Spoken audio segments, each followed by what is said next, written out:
No! Get away! Oh.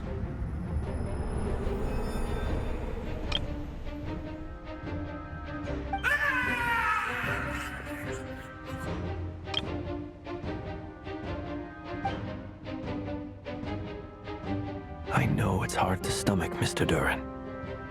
But as I'm sure you've noticed, there is nothing we can do to intervene in that which unfolds before us.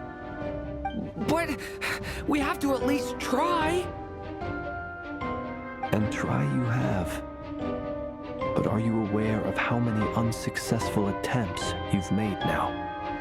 I wasn't keeping count. I'm afraid this is the 39th failure so far. Or the 5th if we're only counting this particular victim. There are no indications that these phantoms may be altered in any way.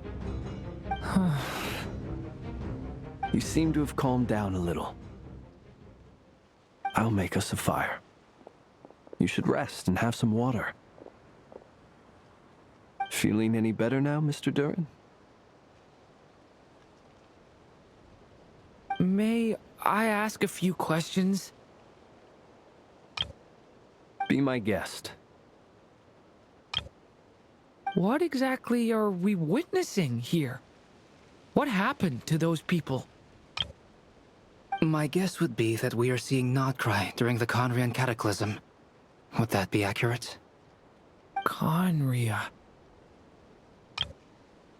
That is correct. As you know, once the Abyss senses even the tiniest crack, it floods in and spreads like wildfire.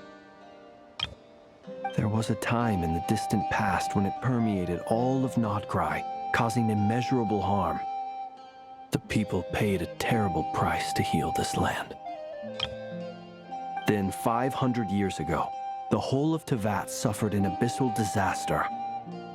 Once more, Nodcry was dealt a devastating blow. I see.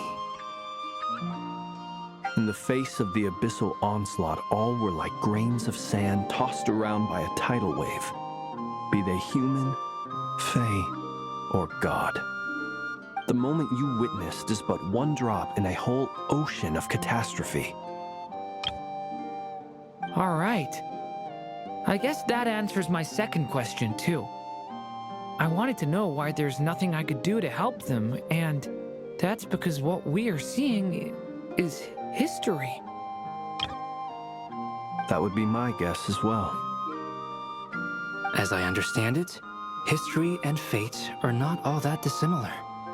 The latter may be unseen to us, but both are immutable. Yes. Fate was determined long, long ago. I still have a couple of other questions for you, Mr. Flint's. You mentioned more than one abyssal disaster that has struck this land in the past. How can you be sure that what we're seeing is from the Khaenri'ahn incident? And also, how are you able to stay so calm when you're talking about these events? From everything I know about you, you're not cold or ruthless, and you're not indifferent to the suffering of others. Alas, I am forced to show my age. I must be 600 or 700 years old by human measure. Wait, so you... One is not easily moved by history when one has witnessed the truth firsthand. I'm sorry.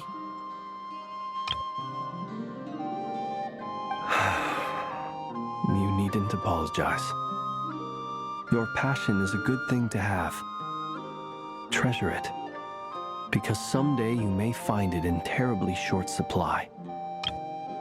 Now, at the risk of offending you, I have a question in return.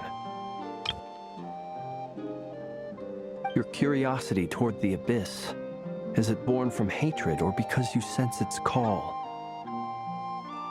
I only ask because I kept a fragment of Arir's body in my lantern for a short time. Specifically, his heart. So I know what a burden it can be to carry the Abyss with you. and I hear its power growling from somewhere within you. In my eyes, your mere existence is a miracle. My honest answer is... I don't know. I don't think I have the confidence to say for certain.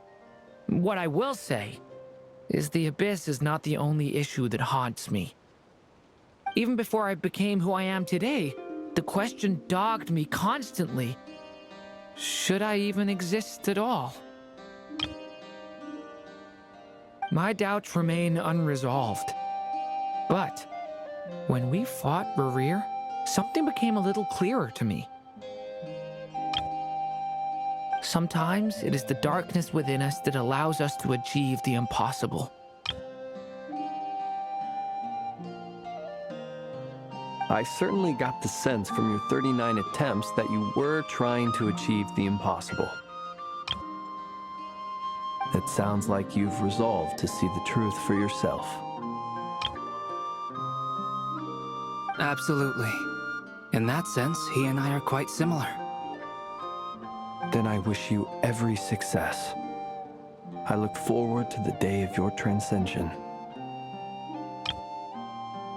Well, if everyone's caught their breath, I suppose we should head back. Oh, and one last thing.